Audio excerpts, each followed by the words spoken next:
Vítaj vás Fixka z Guildy Addicted pri ďalšom videu návode na rajdy. Nachádzame sa v Blackrock Foundry Normal Boss Flaybender. Tu vidíme správne rozostavenie raidu. Rangetka a Hillary stoja v rozostupe 7 yardov, Milička na tankovi pred bossom. Tento boss dáva flamy na náhodné rangetko a je nutné, aby sa tento hráč od flameu pohol doprava, doľava alebo vzad. Ak nemajú rangetka rozostupy, flamy sa potiahnú k najbližšiemu hráčovi.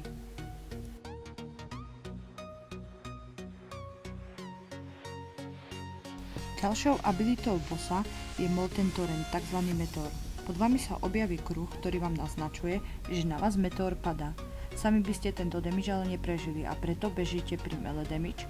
Postavíte sa tak, aby ste nestali priamo na hráčoch, ale aby ste ich mali v kruhu.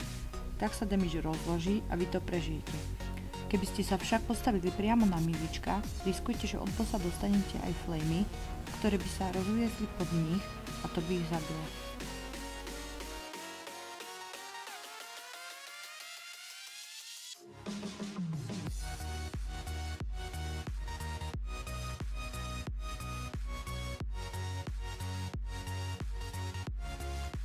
Boss sa práve nachádza vo fázi, kedy prichádzajú dvaja vlci, jeden veľký a jeden malý. Druhý tank si tauntne veľkého vlka, malý sa na niekoho fixne a beží za ním. Tento hráč by mal pred vlkom utekať a preto sa tento vlk spomaluje. Veľký vlk sa damageuje. Ak niekto dostane meteor, beží pod veľkého vlka k Miličkam. V tejto fázi je tiež nutné sledovať, ako ďaleko stojíte od bossa kvôli flameom. Po chvíli sa vlci vymenia, z malého sa stane veľký a po zabití veľkého máme 8 sekúnd na to, aby sme zabili aj toho druhého, inak sa resnú. A Milička sa vrátia späť na tanka pred bossa.